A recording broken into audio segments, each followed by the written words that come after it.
কিশোর gang, মাদকের কারবার আর ছিনতাইকারীর দৌরাত্ম্য। রাজধানীর মোহাম্মদপুর যেন এক নিরাপত্তাহীন জনপদ। আমার মোবাইল এইখান থেকে আমি কথা মোবাইলটা টান দিলে গেছে। হ্যাঁ, দেন আর পোস্ট দিলাম। বাচ্চা কাচ্চা নিয়ে যখন থাকি বাইরে বের হইতে ভয় লাগে। ৩-৪টা থানার সমান মামলা এখনো মোহাম্মদপুরে হয়। 4 থেকে 5টা থানার সম পরিমাণে অপরাধী বাস করে মোহাম্মদপুরে। চট্টগ্রামের রাউজান ও সন্ত্রাসের আখড়া। যুবদল নেতা মাসুদ হত্যার সবাই ভাড়াটে খুনি। ওরা হচ্ছে অরিজিনাল কিলার, ওরা সন্ত্রাসী, ওরা আপনার কন্ট্রাক্টে মার্ডারও করে। স্বার্থ ইয়া করার জন্য আমাদেরকে এই লোক দিয়ে মারানো হয়েছে। যে তার এই চেয়ারম্যান হবার পথের কাঁটা হিসেবে কেউ ভেবে এই কাজটা করলেন কিনা, সর্ব অ্যাঙ্গেলেই আমরা দেখছি। সংসদে বিরোধী দলকে তুচ্ছ তাচ্ছিল্য করার পথে হাঁটছে বিএনপিও। নারায়ণগঞ্জে জামায়াত আমিরের অভিযোগ। বিরোধী দলকে তুচ্ছ তাচ্ছিল্য করার এই সংস্কৃতি চালু করেছিল আওয়ামী লীগ, এবং বিএনপিও সেই পুরানো আমলের কথাগুলো এখন তারাও জপা শুরু করেছে।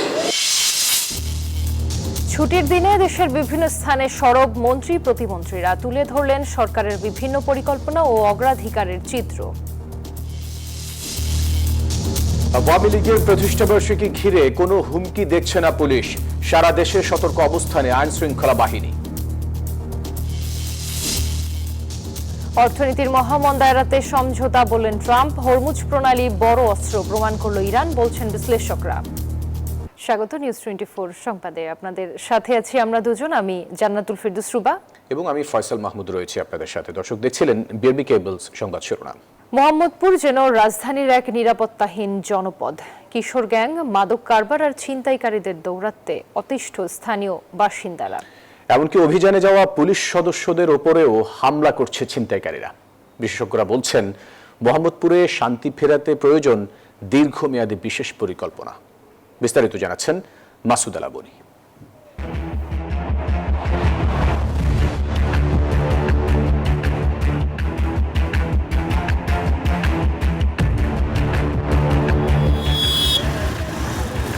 রাজধানীর বুকে এক আতঙ্কের জনপদ যেন এই মোহাম্মদপুর। কিছুদিন শান্ত থাকার পর এখানে আবারও মাথাচাড়া দিয়ে ওঠে অপরাধীরা। ছিনতাইকারী, চাঁদাবাজ আর মাদক কারবারিদের প্রকাশ্যে দ্বন্দ্বে, খুন খারাপি ছাড়াও তাদের দৌরাত্ম্যে এখন সাধারণ মানুষের নিরাপত্তা তলানিতে। 17 জুন রাতে রাজধানীর মোহাম্মদপুরের বসিলায় বেসরকারি কুরিয়ার সার্ভিস স্টেট ফার্স্টের অফিসে চাঁদা দাবি করে কয়েকজন। তাদের দেয়া 1 ঘন্টার মধ্যে চাঁদা না দেয় বেশ কয়েকটি গাড়ি ভাঙচুর করে। কালা ফারুক পরে আমরা আপনারা বের হয়ে যান, পরে আমরা বের হয়ে দিছে, পরে আমি খারাপ রয়েছি, আরেকবার গেছি, পরে দাপ পিদে বার করে দিছে, বের হয়ে যান, আপনার কথা নেই। এর একদিন আগে ছিনতাইকারী ধরতে গিয়ে তাদের হামলায় আহত হন আদাবর থানার ওসি ও এক এসআই। শুধু আদাবর নয়, পুরো মোহাম্মদপুরে প্রতিদিনই ঘটছে একাধিক ছিনতাইয়ের ঘটনা। এতে নিরাপত্তাহীন বোধ করছেন এলাকাবাসী। আমার মোবাইল এইখান থেকে আমি কথা মোবাইলটা টান দিলে গেছে। হ্যাঁ, দেন আর পোস্ট দিলাম। মাঝে মধ্যে চিল্লাপাল্লা শুনি দিনে দুপুরে। বাচ্চা কাচ্চা নিয়ে যখন থাকি বাইরে বের হইতে ভয় লাগে, এই জন্য বাইরেও বের হই না ফ্যামিলি নিয়ে। পুলিশ বলছে অপরাধী আটক করেও পরিস্থিতি নিয়ন্ত্রণে আনা যাচ্ছে না, কারণ জামিনে বের হয়ে তারা আবারও অপরাধে জড়াচ্ছে। আমাদের এভারেজে প্রতিদিন প্রায় 550 থেকে 50-এর আশেপাশে 50+ মাইনাস আসামি আমরা বিভিন্ন অপরাধে বিজ্ঞ আদালতে সোপর্দ করি। 3-4টা থানার সমান মামলা এখনো মোহাম্মদপুরে হয়। 4 থেকে 5টা থানার সম পরিমাণে অপরাধী বাস করে মোহাম্মদপুরে। 4 থেকে 5টা থানার চেয়ে বেশি গুরুত্ব দিয়ে কাজ করতে হয় মোহাম্মদপুরে, কিন্তু থানা তো এক। বিশেষজ্ঞরা বলছেন, কেবল চিরুনি অভিযান চালিয়ে সাময়িক স্বস্তি মিললেও অপরাধের পেছনের গডফাদারদের আইনের আওতায় আনা জরুরি। অনিরাপদ হয়ে পড়ছে, এগুলো আসলে দেশের প্রয়োজনীয় বন্ধ করা প্রয়োজন। নতুন করে সজ্জিত করে অথবা বিন্যাস করে মানুষের সামনে বা জনগণের সামনে তারা সেই কর্মপরিধি নিয়ে অথবা কর্মদক্ষতা নিয়ে আইন শৃঙ্খলা পরিস্থিতি নিয়ন্ত্রণের ক্ষেত্রে যাতে তারা ভূমিকা রাখে। এই এলাকার নিরাপত্তা নিশ্চিতে সরকারের বিশেষ নজরদারি বাড়ানোর তাগিদ দিয়েছে এলাকাবাসী। মাসুদ আলা বনি, নিউজ 24, ঢাকা। চট্টগ্রামের রাউজানে দিনে দুপুরে প্রকাশ্যে গুলি করে হত্যা করা হয় রাঙ্গুনিয়া উপজেলা যুবদলের নেতা মাসুদুল হক চৌধুরীকে। পরিবারের দাবি, এ হত্যাকাণ্ডে অংশ নেয়া সবাই ভাড়াটে খুনি। এদিকে হত্যাকাণ্ডে জড়িত 6 জনকে শনাক্ত করা হয়েছে, গ্রেফতার হয়েছে 1 জন। সম্প্রতি সন্ত্রাসের জনপদ হয়ে ওঠা রাউজানের মাসুদ হত্যাকাণ্ড নিয়ে আকরাম হোসাইনের 3 পর্বের প্রতিবেদনের আজ দেখুন প্রথম পর্ব।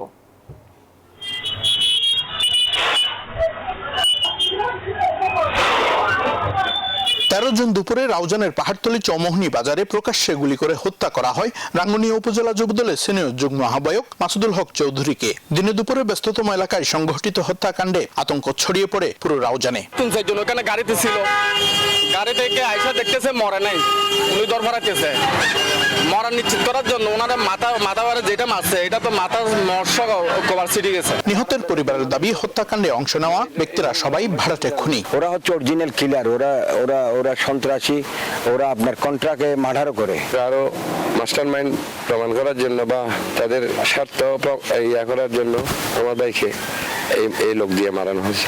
এদিকে স্থানীয়রা জানান মাসুদ সাধারণত একা চলাফেরা করতেন না, তার সঙ্গে প্রায় সময়ই লোকজন থাকতো। তো 3-4 জন লোক ওনার সাথে অল টাইম থাকে। একা আসলো কেন? হয়তো ওনারা ইনফরমেশন দিয়ে আনছে, নাইলে একা তো ঘোরার কোনো কথাই না। নিশ্চিত উনি যে এখানে আসবে এটা ইনফরমেশন পাওয়ার পরে ওনারা এখানে আসি ওনারা অ্যাটাক করছে। পুলিশ বলছে ঘটনাটি সর্বোচ্চ গুরুত্ব দিয়ে তদন্ত করা হচ্ছে। হত্যাকাণ্ডের সঙ্গে জড়িত নেপথ্যের সবাইকে শনাক্তের চেষ্টা চলছে। আমরা কিছু গোয়েন্দা সূত্রে জানতে পেরেছি যে যিনি মারা গিয়েছেন যুবদল নেতা, তিনি একটি ইউনিয়নের চেয়ারম্যান হবার জন্য প্রস্তুতি নিচ্ছিলেন, যে তার এই চেয়ারম্যান হবার পথের কাঁটা হিসেবে কেউ ভেবে কাজটা করলেন কিনা। সর্ব অ্যাঙ্গেলেই আমরা দেখছি। আমরা আশাবাদী খুব শীঘ্রই এর গোড়ায় চলে যাব, উৎসে পেয়ে যাব। মাসুদকে কেন হত্যা করা হলো আর কার নির্দেশেই এই হত্যাটি সংঘটিত হলো সেই রহস্য উন্মোচনের দাবি পরিবারের। চট্টগ্রামের রাউজান থেকে আকরাম হোসাইন, নিউজ 24। জাতীয় সংসদে দাঁড়িয়ে বিরোধী দলকে তুচ্ছ তাচ্ছিল্য করার সংস্কৃতি চালু করেছিল আওয়ামী লীগ। এখন বিএনপিও সেই পথেই হাঁটছে বলে মন্তব্য করেছেন জাতীয় সংসদের বিরোধী দলীয় নেতা ডক্টর শফিকুর রহমান। শুক্রবার নারায়ণগঞ্জে কর্মী সম্মেলনে বক্তব্য রাখেন তিনি। আহ্বান জানান সরকারকে অবিলম্বে গণভোটের রায় বাস্তবায়ন করার।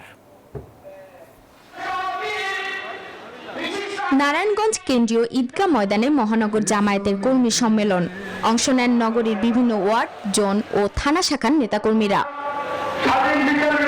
প্রধান অতিথির বক্তব্যে সংসদের বিরোধী দলীয় নেতা ও জামায়াত আমির ডাক্তার শফিকুর রহমান অভিযোগ করেন বিএনপি সংসদে বিরোধী দলকে তুচ্ছতাচ্ছিল্য করার চেষ্টা করছে। সবখানে দলীয় লোক বসিয়ে একদলীয় শাসন কায়েম করতে চাচ্ছে তারা। একদলীয় শাসন বাংলাদেশে কায়েম করার চেষ্টা করা হচ্ছে। ইতিহাস ভুলে গেলে হবে না। সংসদে দাঁড়িয়ে বিরোধী দলকে তুচ্ছ তাচ্ছিল্য করার এই সংস্কৃতি চালু করেছিল আওয়ামী লীগ। সবচেয়ে বেশি গালি দিত বিএনপিকে, সাথে সাথে আমাদেরকে একটু রাখতো, ছাড় দিত না।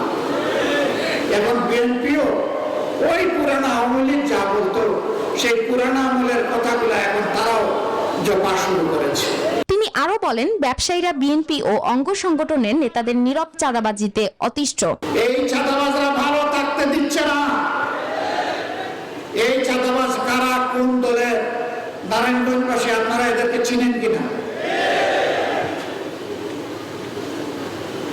দলের নেতা হয়ে বলা হবে আমরা দুর্নীতির টুটি চেপে ধরব, আর ঘরে ঘরে চাঁদাবাজদেরকে লেলিয়ে দিবেন। কথার সাথে কাজের মিল নেই। মহানগর আমির মাওলানা আব্দুল জব্বারকে নারায়ণগঞ্জ সিটি কর্পোরেশনের মেয়র প্রার্থী হিসেবে পরিচয় করিয়ে দেন তিনি। পরে মুন্সিগঞ্জে বার্ষিক রুকুন সম্মেলনে বক্তব্য রাখেন তিনি। এ সময় বৈষম্যহীন ন্যায়ভিত্তিক রাষ্ট্র প্রতিষ্ঠায় নেতাকর্মীদের ঐক্যবদ্ধভাবে কাজ করার আহ্বান জানান জামায়াত আমির। Desk report, news 24। ছুটির দিনে দেশের বিভিন্ন স্থানে নানান কর্মসূচিতে অংশ নিলেন সরকারের মন্ত্রী ও প্রতিমন্ত্রীরা। এসবের মধ্যে ছিল তিস্তা মহাপরিকল্পনার অগ্রগতি, বিচার ব্যবস্থার সংস্কার, শিক্ষায় শৃঙ্খলা, খাল উদ্ধার ও সাংস্কৃতিক ঐতিহ্য সংরক্ষণের মতো গুরুত্বপূর্ণ বিষয়। উঠে এসেছে সরকারের বিভিন্ন পরিকল্পনা ও অগ্রাধিকারের চিত্র। উত্তরের জনপদের দীর্ঘদিনের প্রত্যাশার তিস্তা মহাপরিকল্পনা বাস্তবায়ন নিয়ে নতুন অগ্রগতির ইঙ্গিত দিয়েছে সরকার। ছুটির দিনে লালমনিরহাটে তিস্তা ব্যারেজ পরিদর্শনে যান পানি সম্পদ মন্ত্রণালয়ের মন্ত্রী ও প্রতিমন্ত্রী। জানান দ্রুতই একনেকে উঠবে এই প্রকল্প। পানি রিজার্ভার তৈরি করা যায়, এই ডিজাইনের মধ্যে সেটাকে গুরুত্ব দিতে বলছেন উনি। যেটা আপনাদের দুঃখ আপনাদের আনন্দে পরিণত হবে এবং আপনাদের উৎপাদনে পরিণত হবে এবং অর্থনীতির বীজ চাঙ্গা হবে ইনশাল্লাহ। সাভারে এক কর্মশালায় যোগ দেন আইনমন্ত্রী। উঠে আসে মামলার জট কমানোর প্রসঙ্গ। মন্ত্রী বলেন, নেওয়া হচ্ছে দীর্ঘমেয়াদী সংস্কারের উদ্যোগ। ন্যায় বিচার নিশ্চিত করার জন্য যে পদক্ষেপ নেওয়া দরকার সেটা দীর্ঘমেয়াদী পদক্ষেপ, সংক্ষিপ্ত কোনো রূপ না এটা। তো দীর্ঘমেয়াদী পদক্ষেপে একটু সময় লাগবে এটা অনুধাবন করতে। শিক্ষা খাতেও আসছে নতুন কড়াকড়ি। রাজধানীতে এক আয়োজনে শিক্ষামন্ত্রী জানান, কর্মমুখী মানব সম্পদ গড়ে তুলতে চায় সরকার। ইতিমধ্যে আমাদের মাননীয় প্রধানমন্ত্রী তিনি শিক্ষা ব্যবস্থাকে পূর্ণ আদৌ থেকে বেরিয়ে এসে নতুন ভাবে যেন আমরা করতে পারি সেই যাত্রা তিনি শুরু করেছেন। দীর্ঘ 25 বছর পর মুন্সিগঞ্জের ঐতিহ্যবাহী নয়নের খাল উদ্ধারে শুরু হয়েছে অভিযান। অংশ নেন স্থানীয় সরকারের প্রতিমন্ত্রী। খালের ব্যাপারে আমরা পরিকল্পনা করছি মাননীয় সংসদ সদস্যের পরামর্শে যে খালের দুই পাশে রিটেনিং ওয়াল বা গাইড ওয়াল এবং ফুটপাত করে দিয়ে তাতে সৌন্দর্য বর্ধন করে দেওয়া যায়। রাজধানীতে ফল উৎসবের উদ্বোধনী আয়োজনে যোগ দেন তথ্যমন্ত্রী। আহ্বান জানান সাংস্কৃতিক ঐতিহ্য রক্ষায় সবাইকে এগিয়ে আসার। ফল বিনিময় করা, একসঙ্গে মিলে ফল খাওয়া, এটা কিন্তু একটা আমি মনে করি শুধুমাত্র ছোটখাটো উৎসব না, এটা কিন্তু একটা সুদূর প্রসারী সংস্কৃতি আছে। উন্নয়ন, সংস্কার, শিক্ষা, পরিবেশ ও সংস্কৃতি বিভিন্ন কর্মসূচির মধ্য দিয়ে সরকারের অগ্রাধিকারের নানা দিক উঠে এসেছে মন্ত্রী প্রতিমন্ত্রীদের বক্তব্যে। Desk report, news 24। কার্যক্রম নিষিদ্ধ আওয়ামী লীগের প্রতিষ্ঠাবার্ষিকী ঘিরে নাশকতার হুমকি নেই, তবে সতর্ক আইন শৃঙ্খলা বাহিনী, এমনটি জানিয়েছে পুলিশ। রাজধানীর স্বামীবাগে অভিযানে পুলিশের লুট হওয়া 2টি অস্ত্র ও 77 রাউন্ড গুলি সহ শীর্ষ সন্ত্রাসী সজল ওরফে অটো সজল ও তার 3 সহযোগীকে গ্রেফতার করা হয়েছে। শুক্রবার সকালে ডিএমপি মিডিয়া সেন্টারে সংবাদ সম্মেলনে এসব তথ্য জানায় পুলিশ। 23 জুন কার্যক্রম নিষিদ্ধ আওয়ামী লীগের প্রতিষ্ঠাবার্ষিকী। এটি ঘিরে এরই মধ্যে সরব অবস্থানে দলটির নেতাকর্মীরা। সবশেষ রাজধানীর শেরেবাংলানগর ও মহাখালীতে ঝটিকা মিছিল বের করে তারা। আটক করা হয় 4 জনকে। এছাড়াও সিলেট, ফেনী সহ দেশের বিভিন্ন স্থানে ঝটিকা মিছিল থেকে গ্রেফতার করা হয় অন্তত 100 জনকে। পুলিশ বলছে কোনো নাশকতার আশঙ্কা নেই, তবে সর্বোচ্চ সতর্ক অবস্থানে আছেন তারা। আমরা সর্বোচ্চ সতর্ক অবস্থায় আছি। আমাদের পুলিশি যে কার্যক্রম, যে নিরাপত্তামূলক ব্যবস্থা, নগরবাসীকে নিরাপত্তা দেওয়ার জন্য বিগত দিনে যে ধরনের ব্যবস্থা নেওয়া হয়েছে সেই আলোকে আমরা নতুন করে পরিকল্পনা, নতুন করে নিরাপত্তা চেকপোস্ট এবং অপারেশন এটা আমাদের অব্যাহত আছে এবং এটা থাকবে। পুলিশ জানায়, রাজধানীর স্বামীবাগে অভিযান চালিয়ে জুলাই অভ্যুত্থানের সময় থানা থেকে লুণ্ঠন হওয়া 2টি আগ্নেয়াস্ত্র ও 77 রাউন্ড গুলি সহ ওয়ারির শীর্ষ সন্ত্রাসী সজল ওরফে অটো সজলকে 3 সহযোগী সহ গ্রেফতার করা হয়েছে। এর আগে 3টি অস্ত্র উদ্ধার হয়েছিল। সেখানে ছিল একটি টরাস পিস্তল, একটি রিভলভার আর একটা দেশীয় লোকাল মেড অস্ত্র। এই মাদকদ্রব্য নিয়ন্ত্রণ অধিদপ্তরের কর্মকর্তাদের উপর যে হামলা করছিল এটা এই সাইদাবাদ রেলগেটের এখানে, এই ঘটনার প্রেক্ষাপটে এখন পর্যন্ত 5টা অস্ত্র উদ্ধার হইল। সজলের বিরুদ্ধে বিভিন্ন থানায় অস্ত্র, মাদক ও চাঁদাবাজি সহ একাধিক মামলা রয়েছে। ঢাকা মেট্রোপলিটন পুলিশের মাসুদ সুমন, নিউজ 24, ঢাকা। 21শে পদকপ্রাপ্ত কবি ও সাংবাদিক বীর মুক্তিযোদ্ধা আল মুজাহিদি ইন্তেকাল করেছেন। মৃত্যুকালে তার বয়স হয়েছিল 83 বছর। শুক্রবার দুপুরে গুলশানের ইউনাইটেড হাসপাতালে চিকিৎসাধীন অবস্থায় তার মৃত্যু হয় বলে জানান তার ছেলে সাবিব আল মুজাহিদি। পারিবারিক সূত্রে জানা যায়, গত বুধবার থেকে তিনি হাসপাতালে ভর্তি ছিলেন। কিডনি এবং হার্টের বিভিন্ন জটিল সমস্যায় ভুগছিলেন তিনি। আজও লালমনিরহাট ও মেহেরপুর সীমান্তে 7 জনকে পুশ-ইনের চেষ্টা করেছে বিএসএফ, তবে বিজিবি ও স্থানীয়দের বাধায় তা ব্যর্থ হয়। কুড়িগ্রামের রৌমারী সীমান্তে 5 দিন ধরে শূন্য রেখে অবস্থান করছেন 5 জন। এদিকে সারা দেশের সীমান্তে বিজিবির পাশাপাশি সতর্ক অবস্থানে আছেন গ্রামবাসীও। বিস্তারিত ডেস্ক রিপোর্টে। সীমান্ত জুড়ে চলমান চাপা উত্তেজনার মধ্যেই আবারও পুশ-ইন চেষ্টা চালায় বিএসএফ, তবে বিজিবি ও স্থানীয়দের কঠোর অবস্থানের কারণে তা পণ্ড হয়ে যায়। শুক্রবার ভোরে মেহেরপুরের খালপাড়া সীমান্তের 116 নং মেন পিলারের কাছে 4 জনকে পুশিং করার চেষ্টা করে বিএসএফ। বিজিবি ও স্থানীয়রা তা প্রতিহত করে। আমরা গেট খুলে 116 নম্বর পিলার থেকে ওরা 3টা মহিলা একটা পুরুষ ওদের পুশিংয়ের চেষ্টা করে। তারপরে আমাদের বিজিবি ভাইরা ওদের রুখে দেয়, রুখে দেওয়ার পরে ওদের সীমানার দিকে পাঠিয়ে দেয়।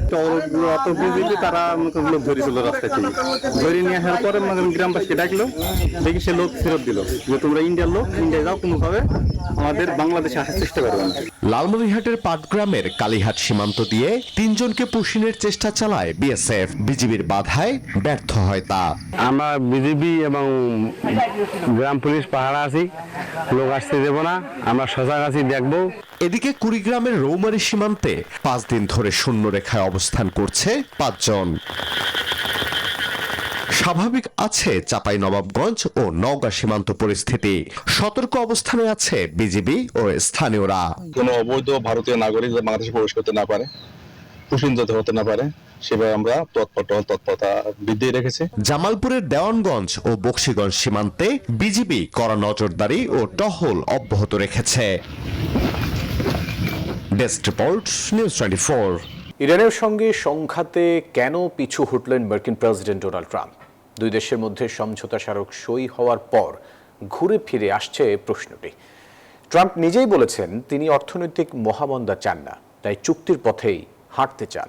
আর এদিকে সতর্ক অবস্থানে থেকে নিজেদের হিস্সা বুঝে নিচ্ছে ইরান। অনেকেই বলছেন হরমুজ প্রণালী যে তেহরানের হাতে থাকা কত বড় অস্ত্র তা প্রমাণ করে ছাড়ল তারা। ইরান যুক্তরাষ্ট্রের যুদ্ধের ইতি টানল 14 দফার সমঝোতা স্মারক। কি আছে বৈরী দুই দেশের এই সমঝোতায়? দফাগুলো দেখে মনে হচ্ছে মার্কিন প্রেসিডেন্ট ডোনাল্ড ট্রাম্প বোধহয় পিছু হটলেন আর ইরানের জয় জয়কার। সমঝোতা অনুযায়ী হরমুজ প্রণালীতে চলাচল হবে স্বাভাবিক। ইরান তার তেল রপ্তানি করতে পারবে বাধাহীনভাবে। মার্কিন মূল্যকে যত ইরানি অর্থ জব্দ আছে সেসব ছাড় পাবে। মিলবে $300 বিলিয়ন ক্ষতিপূরণ। আঞ্চলিক নিরাপত্তায় লেবানন সহ বিভিন্ন স্থানে নিজেদের নিয়ন্ত্রণে বুঝে পাবে তেহরান। এসবের সঙ্গে অঙ্গীকার করবে পরমাণু অস্ত্র না বানানোর। অন্যদিকে অনতিবিলম্বে ও স্থায়ীভাবে সেনা সরিয়ে নেবে যুক্তরাষ্ট্র। ইতোমধ্যে ইরানের জলসীমা ঘিরে থাকা নৌ অবরোধ প্রত্যাহার ঘোষণা দিয়েছে মার্কিন প্রশাসন। তবে এরই মধ্যে ইরান যুদ্ধে $250 বিলিয়ন খরচ করে ফেলেছেন ট্রাম্প। এখন প্রশ্ন, কেন ট্রাম্প পিছু হটেছেন? তিনি নিজেই বলেছেন যুক্তরাষ্ট্র মহামন্দার কবলে পড়ুক তা তিনি চান না। এদিকে দলের ভেতরেও রয়েছেন প্রবল চাপে। কমছে জনপ্রিয়তা। যারা ট্রাম্পকে ভোট দিয়েছিলেন তাদের অনেককে এখন অনুশোচনা করতে দেখা যায়। এখন ইরানি মার্কিনী সমঝোতা যাত্রা করছে চূড়ান্ত চুক্তির পথে। এই পথ আপাতত 2 মাসের। তবে এ ধরনের সমঝোতাকে তুলনা করা হচ্ছে 1919 সালের ভার্সাই চুক্তির সঙ্গে, যে চুক্তির শর্ত শেষ পর্যন্ত বিশ্বকে ঠেলে দিয়েছিল দ্বিতীয় বিশ্বযুদ্ধের দিকে। নীরব দাস, নিউজ 24। দর্শক, এই ছিল নিউজ 24 সংবাদে। এতক্ষণ সাথে থাকার জন্য ধন্যবাদ।